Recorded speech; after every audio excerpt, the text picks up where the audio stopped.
এই গাছগুলো মোটামুটি বেশ বড়। দেখছেন তেঁতুল, তেঁতুল আমাদের একটি বিপন্ন প্রজাতির গাছ।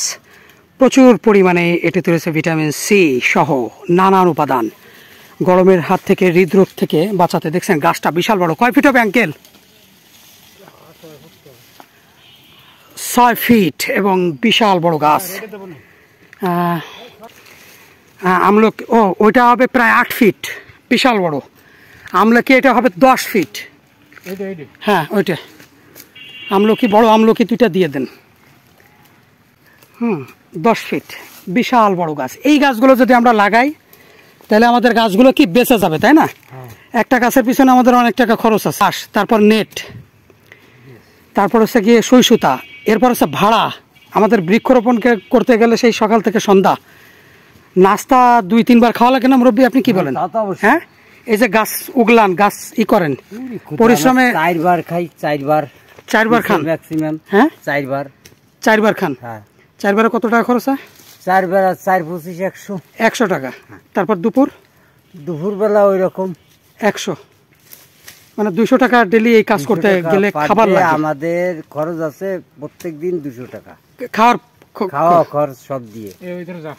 আচ্ছা, তার মানে এই যে বুঝতেছেন যে একজন কর্মী যদি এই ধরনের কাজ করে তার খরচ আছে কিছুক্ষণ। এই বিশেষ করে প্রচন্ড গরমের কারণে খরচটা বেশি, তাই না কাকা?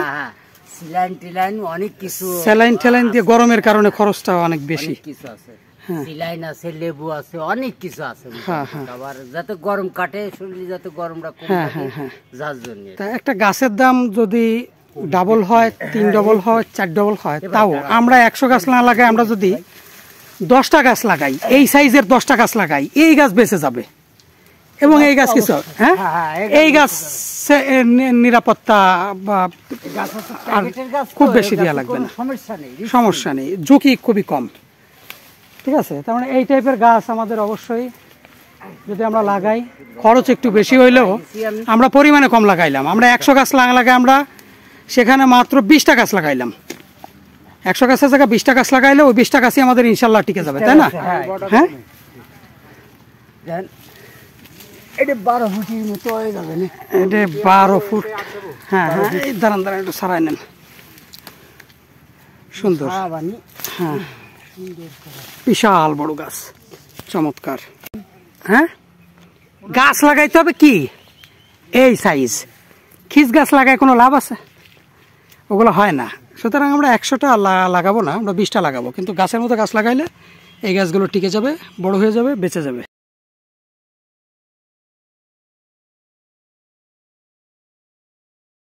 কি কি গাছ আছে বলতে পারবা?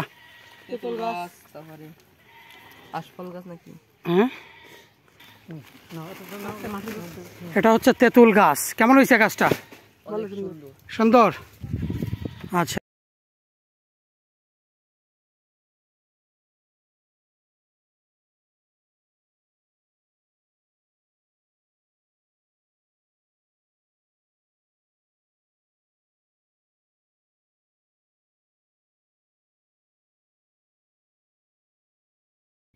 আমাদের এই ধরো একটু নামাও।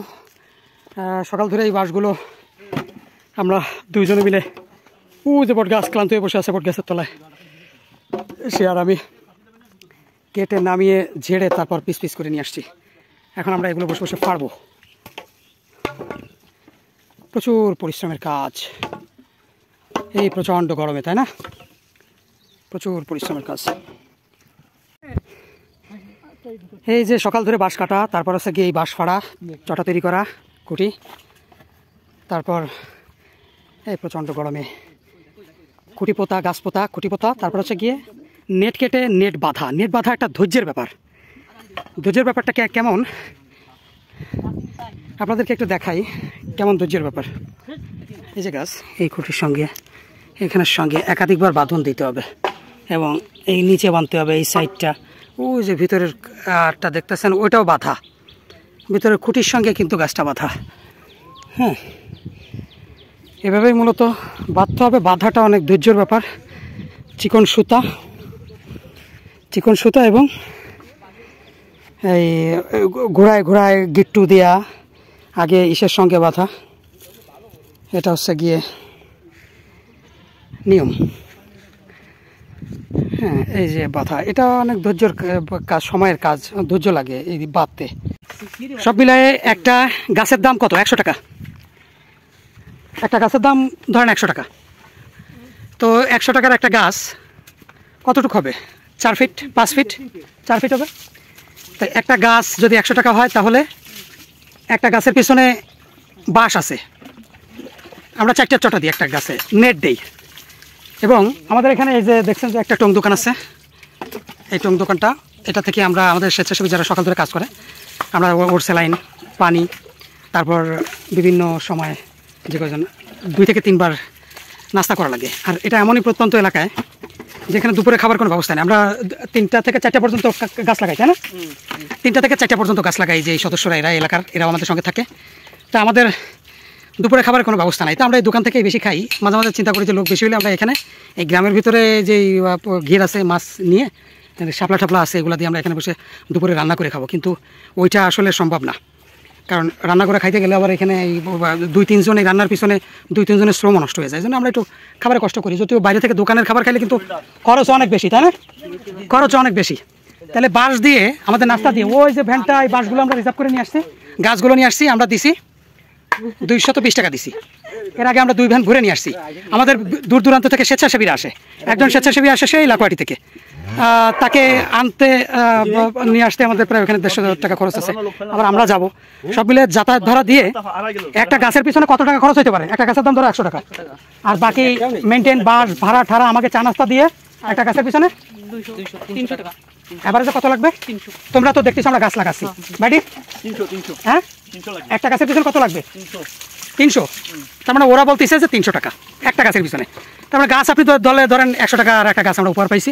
এবার যে মেনটেনেন্স খরচ আছে, আমাদের যাতায়াত, চা নাস্তা, আমাদের নাস্তার খরচ আমরা সাধারণত হিসাবে ধরি না, আমরা চলে গিয়ে এই যাতায়াত ভাড়াটা, তারপরে যে বাঁশের বেড়া ঠেড়া দিয়ে, এইগুলা দিয়ে আমরা হিসাব করি। তার মানে আমাদের কাছে একটি গাছের 100 টাকা মূল্যর থেকে আমাদের গাছের নিরাপত্তার পিছনে আমাদের ব্যয় করতে হবে অনেক বেশি।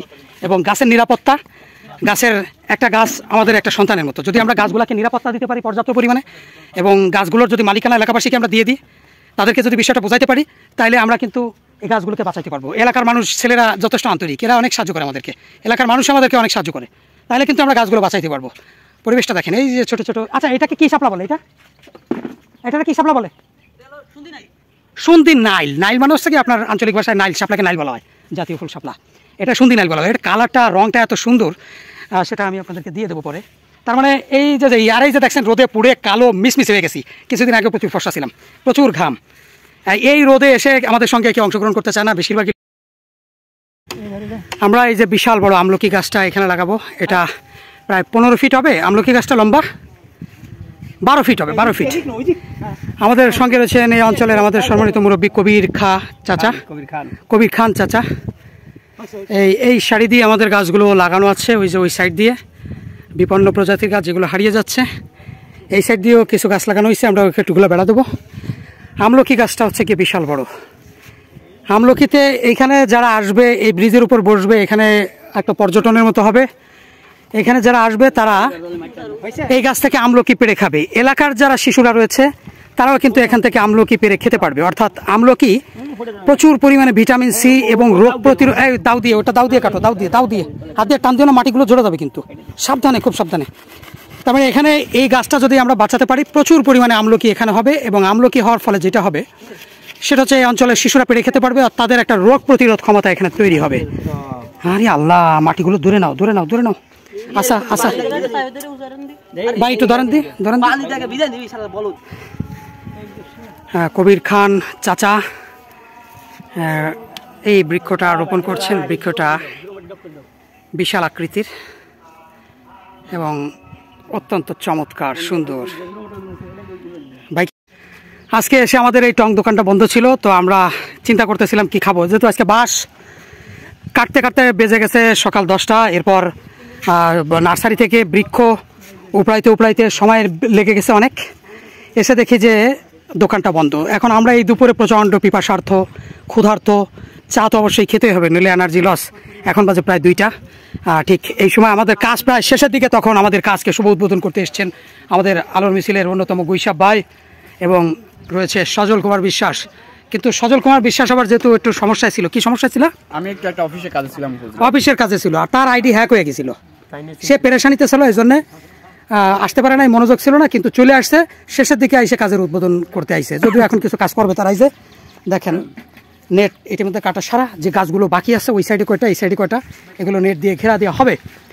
আমাদের ভাই আমাদের সঙ্গে রয়েছেন, তিনি ভ্যান নিয়ে আমাদের মালামাল নিয়ে তিনি আমাদের এখনও সেরে যাচ্ছেন না। ইতিমধ্যে আমাদের বটবৃক্ষ কিন্তু নানা রকম শুকনা শর্করা খাবারের পশা সাজিয়ে বসেছেন, তারকা খচিত নানা রকমের খাবারের তিনি কিন্তু বসে গেছে। এবং আমাদের চার দোকানদার ভাইয়া সুইলাইছে ইতিমধ্যে আমাদের এই কষ্টকে সে কিন্তু সহ্য করতে না পেরে এসেই সে তাড়াতাড়ি চুলায় চায়ের পানি চড়িয়ে দিয়েছে এবং খাই দাই চলছে আমাদের। এই যে আমাদের স্থানীয় সদস্য, এই যে একজন শিশু সদস্য খুদে তোমাদেরকে এখন আমাদের হেল্প করতেছে, হ্যাঁ সব ধরনের হেল্প করতেছে। এই সাইডে বট গাছ আর ওই সাইডে আমরা একটা আমলকি গাছ লাগিয়েছি, এই গাছটা যখন বড় হবে এই জায়গাটা অন্যরকম একটা সৌন্দর্য তৈরি হয়ে যাবে। আজকে শেষ সময়টা কাজ চলছে, এখানে একটা মাছ পাইছো, নেটের বেড়া, ওই একটা দেওয়া হয়েছে, একটা দুইটা তিনটা, ওই সাইডে তিনটা রয়েছে। এটা কি গাছ? কদবেল, সুন্দর কদবেল গাছ।